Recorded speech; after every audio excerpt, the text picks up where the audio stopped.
Hey, good evening, everybody. Still at the hotel in Naples. Livy and I are going to pack up, and tomorrow we're headed up to Pisa.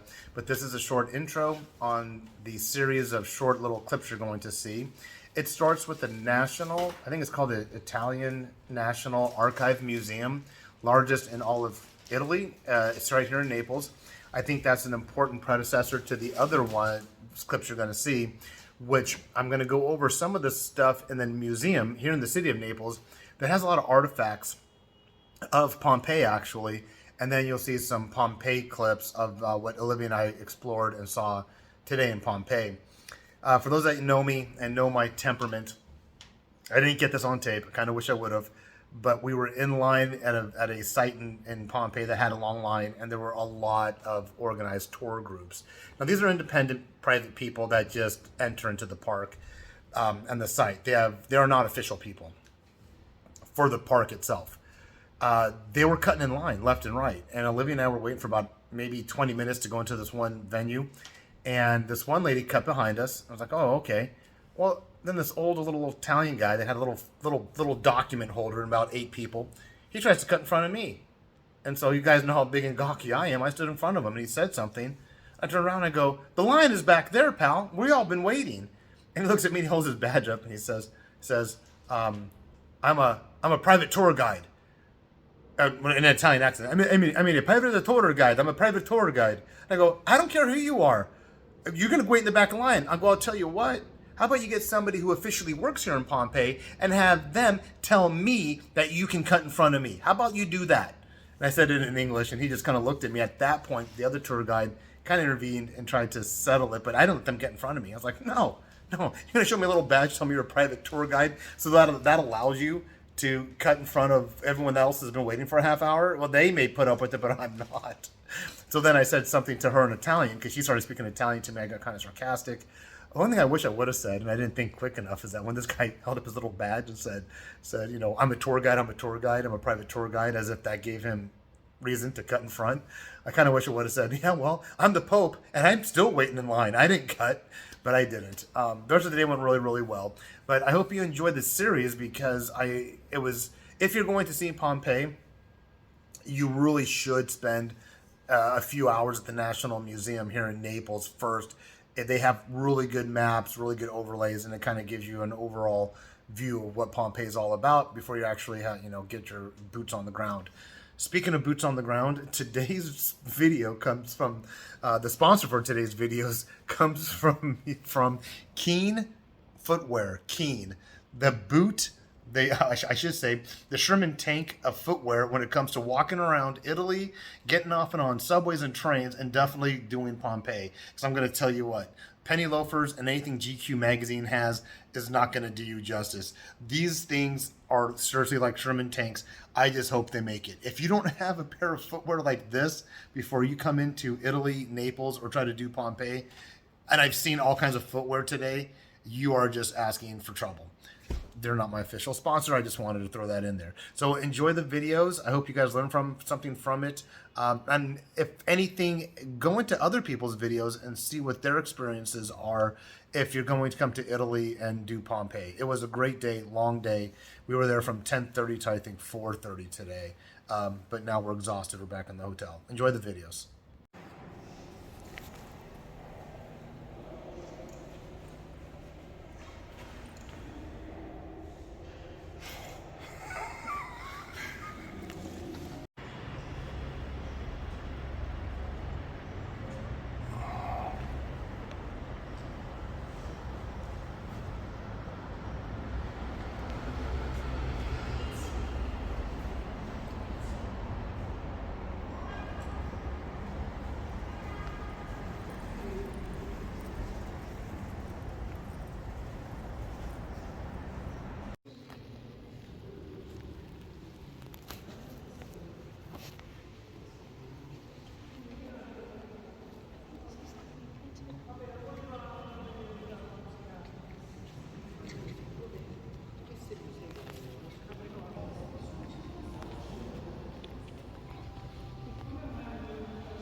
Now go look.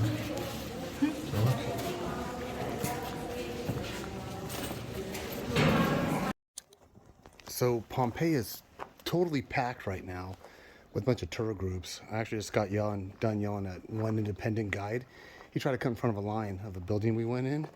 I go, whoa, I've been waiting in line. You got to get the badge at the back of the line. He showed me his badge. I'm a private tour guide. I was like, I don't care who you are. Go call somebody from Pompeii. Go call somebody from the national park and tell them to tell me that. You're not cutting in line. But Olivia and I came across this little compound and no one's coming in it. That's one of the main streets there. Everyone's passing this, but what's really cool is that no one's coming in here, and we came across this. And this is very much like what we saw at the museum yesterday. They took some of these and somehow chiseled them out of the walls here and brought them to the museum, which you saw in partial of the videos before this one. But it's so nice. It's nice and shaded in here. Obviously, this is once somebody's home, but and then the national parks put up this rooftop to obviously protect it, but none of the tour groups are coming in here, which is nice. The place is saturated with people right now. It's 11:40 in the morning. We've been here for about an hour. We did see some cool sights. We just haven't been a chance to film anything. But this is so, yeah, it's very nice and quiet where Olivia and I are at right now, but it's not out there, as you can see. You get on that main street and that's what you see. But none of the guides are bringing any of their people up here, which is nice. And then we saw this, which might have been, it looks like it was like an altar of some kind. Or a shrine, that's what I meant, shrine.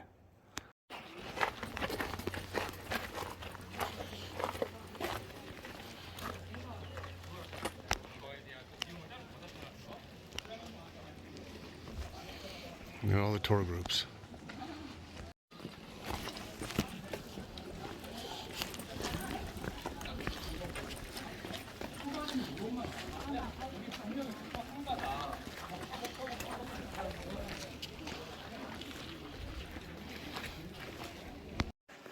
So Olivia and I ditched the crowds again and we came across this room.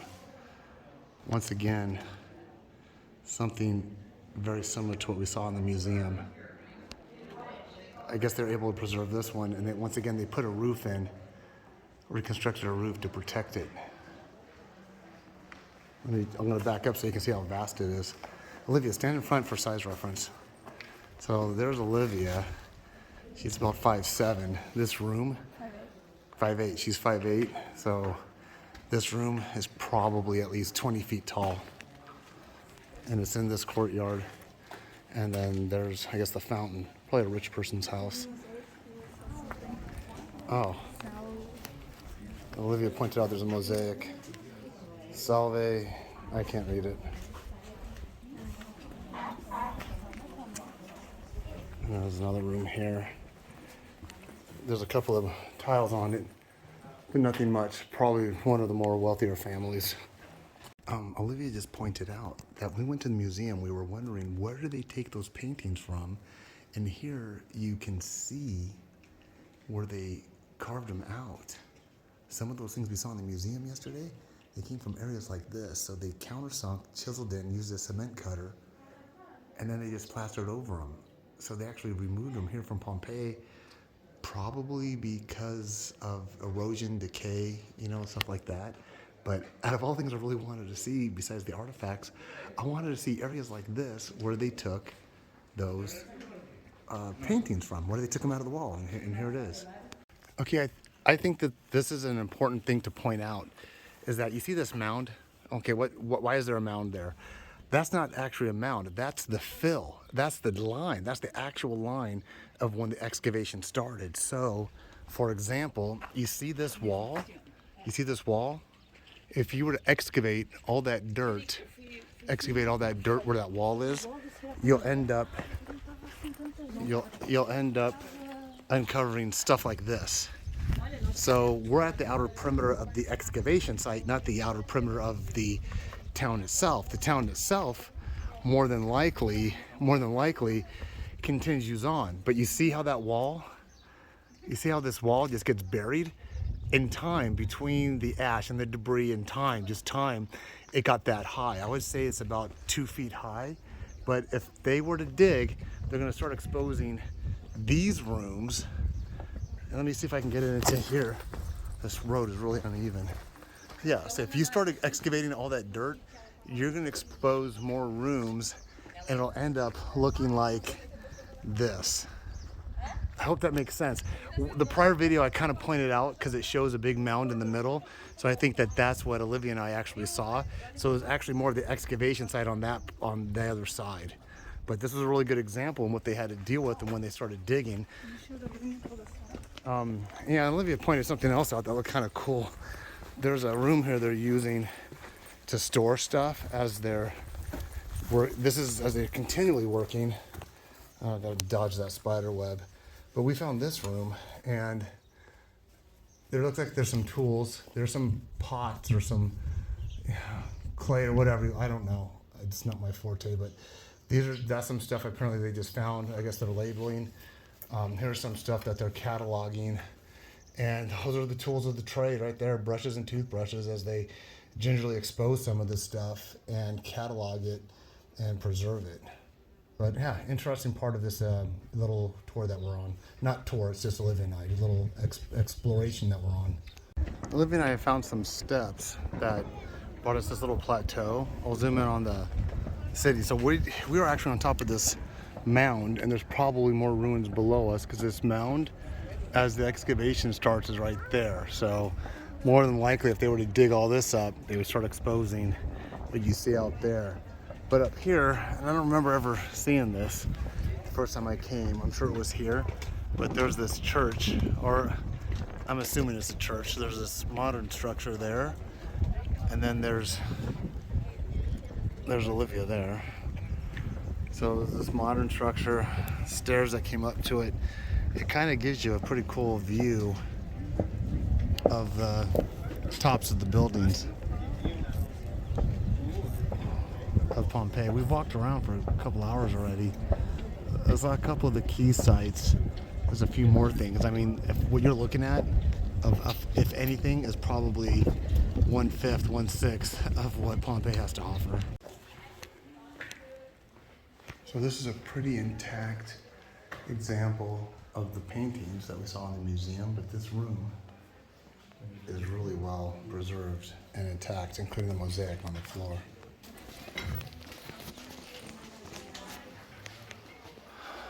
Nothing much here.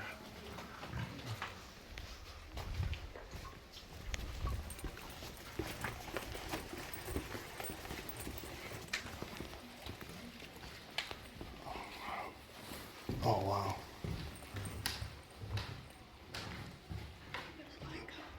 So like I said, we saw a lot of this at the State Museum, I think, National Museum, yesterday.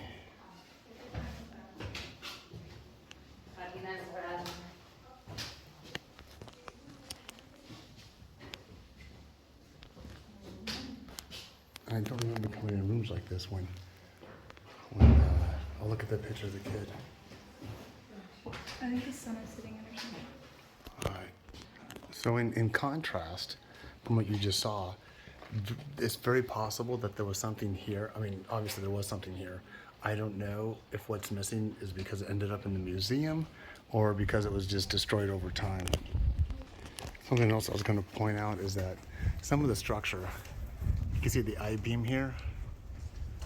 See that I-beam? So obviously this is a great place to visit, but they're doing their best to put it in like a rusted decay type of state where they're doing very minimal, which is appropriate, very minimal to change the aesthetics of what they want people to see, what it once was, but also use current technology and infrastructure to preserve it. So if you look around, you say it's like, yeah, they didn't have iron I-beams back then. I also think that things like this, I think that wood would have been rotted and eroded, so somehow that was also put in place. So Olivia and I are coming up to one of the sites I wanted to point to. It was like this, it's like a little mini, lack of a better analogy, Coliseum. But as we're walking towards it, there's this little walkway. It's a really nice cool breeze right now, and it's lined with, you know, these beautiful cypress trees, very, very big. And we're coming from the old part of the city. Now this is all modernized, of course. I mean, this walkway we're on is modernized for the visitors and guests. And these trees are obviously, you know, not generational. But what Olivia and I were saying is, might have been, we wanted to give you an example. What was it like to be in Pompeii a week before the volcano? There's birds singing. The weather's real nice. There's a beautiful breeze coming down this walkway. Plants, flowers. I mean, just very tranquil. But I'm just going to keep it rolling a little bit. So we've got some grape vineyards there. But as we approach it, I'm going to keep the camera going so you can appreciate. And this is really, really intact. I'm not sure if we can go inside. We went inside in 2003 when I was here with my brother Mark and my wife Julie, but I don't know if we can go inside now. But get some good photo ops at least. And then after this, we're going to find which I think is right to the right, actually. Yeah, I think it's right on the other side of that is where the cemetery is. So, but here, I'll give you some shots. We're gonna do some still photos in a second, but yeah, this is their arena, theater, stuff like that. If I can get inside, I'll do another video. Okay, Olivia found the entrance, so we're gonna walk it down. I don't know, pretend you're going to your favorite sporting venue, wherever you guys go. It's unbelievable how much today's sporting arenas, especially the USC's, I want to say USC's Coliseum. I almost forgot, maybe it is called Coliseum. I think it is, the LA Coliseum. Very much fashioned after what we're looking at. So there's little corridors through here. I mean, just this picture, this is something that, you know, hey, I think I'm in, you know, I'm in Loge, I'm in the bleachers, I'm in aisle whatever. This is what you'd be walking down. There's the main opening, and then there's another passageway. But I'll get inside. This is probably, I do like walking through the city, but when I came here with Mark and Julie, I just wanted to see this because I got to tell you, being that you're able to come to Pompeii and pay one price, 17 and under is free. I had to pay 19 euro, but everything else after that is free. To come here and explore it, to go inside it, and not have all the touristy, weird tourist traps and people trying to extort money from you, and get to try to imagine and feel like what it would have been like in those days to actually be inside. I would say if you don't have time, come do this. Do the Roman Colosseum, maybe from the outside, but I don't know, it's just much more edifying to do this type of, it's just much more gratifying to walk into a place like this and not feel rushed, hurried, or swamped with a bunch of other people. Just trying to get an idea of what it was like. So I would be, maybe they did performances here, maybe they had some kind of gladiator thing going on. You can see how, you know, Earth has reclaimed a lot of the seating area. But if you look here, they've excavated. I like the way they did that. I like the idea that they didn't excavate everything. So you can see, you know, what it was like, what they had to deal with the grass. The sun's glaring at them. I might not be doing a good job. But you can see what it was like when they were trying to do the excavation, and then you can see what they were able to accomplish. I firmly believe they did it on purpose. They could have taken all that other greenery out if they wanted to, but it gives the visitor a much more grander understanding of what it once was and how it was uncovered. Okay, check this out. They actually did concerts here. Check this out. Olivia just found it, where they did some concerts. So far only Pink Floyd. But now we're on the other side where they actually have this part open, these little portals open, so I'm going to walk through it. Apparently, yeah.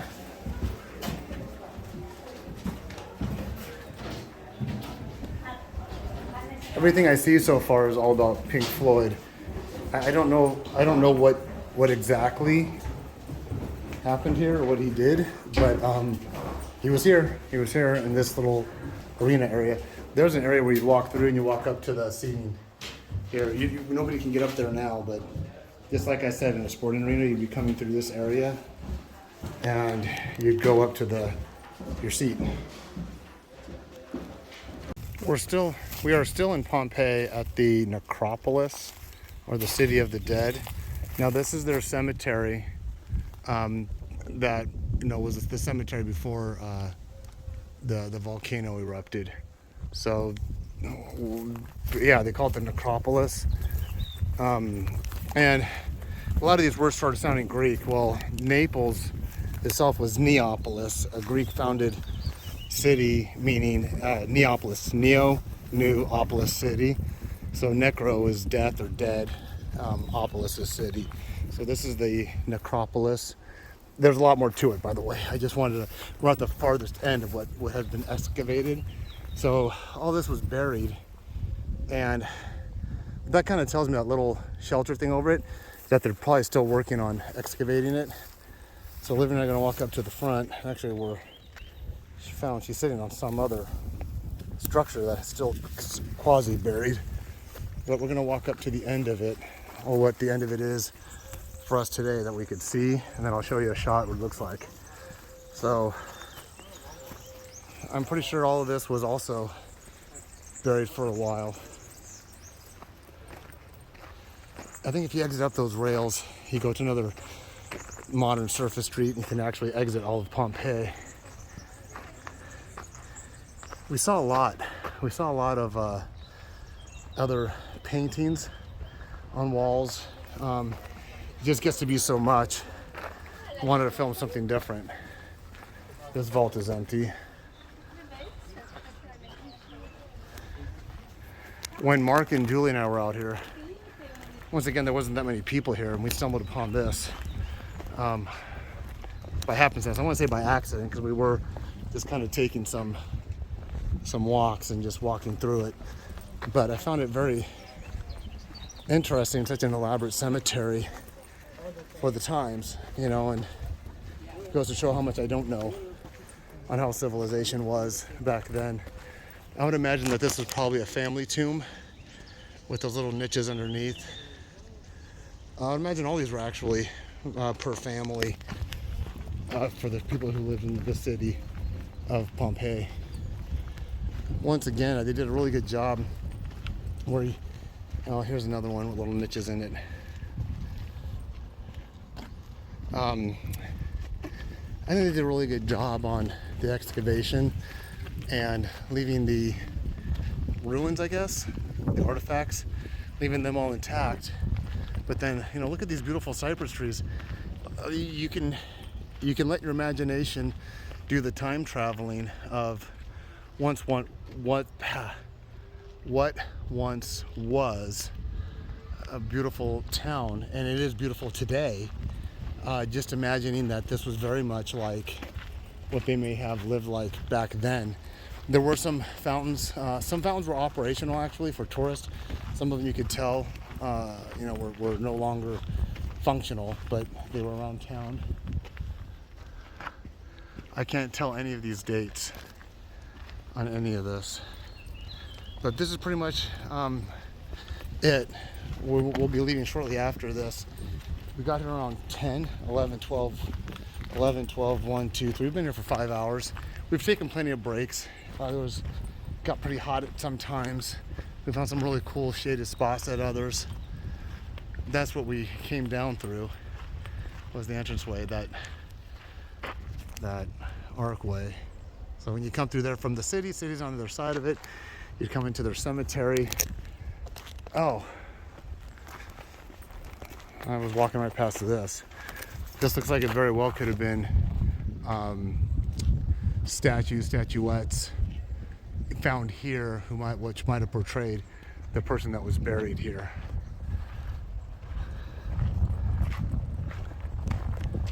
And there's a sign over here describes it. I'll read a little bit. Necropoli di Porta Nocria, the Porta Nocria necropolis. The necropolis developed along a road situated outside the city and running parallel to the city walls. The various types of tombs present exemplify the most widespread types of funerary architecture between the beginning of the 1st century before Christ, BC, the period when the necropolis began to be used, and AD 79. Among them is the tomb of Umachia, the priestess who financed the construction of the large building in the Forum. The tomb in front of Porta Nocria features the enclosure containing the elevated podium surmounted by the semicircular structure exterra within reach of its burial chambers. So they give you a little bit of history, some of the meaningful people that might have been here, but you guys get the idea. Oh, I'm gonna zoom into this one last thing, find interesting, and then that'll be it for the necropolis. It looks like some of those niches I saw were actually, they would put a rendition or the bust of the person who was buried there, as you see here. Okay, I better go catch up to Olivia, who's way down there. All right, hope you enjoyed. Bye. Yeah. So here's an example of some of the stuff that was removed and probably put into the museum. And if you can see the saw cut, this was all saw cut out. Might have been an animal or something, but Olivia and I were trying to figure out how did that stuff get removed from Pompeii into the museum when we were there yesterday. Then if you kind of look, you can actually see some of the painting. More likely, these were the people that lived there, the inhabitants. I mean, there's a lot. There's still so much painting.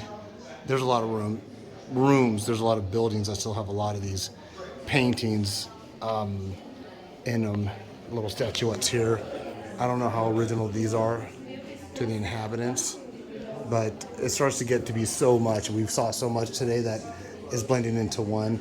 But apparently this family who lived here had a derivative name, Pompei, Pompeii, Pompa. They were related to the Pompei family to some extent, and either financial influence or political influence of the city of Pompeii.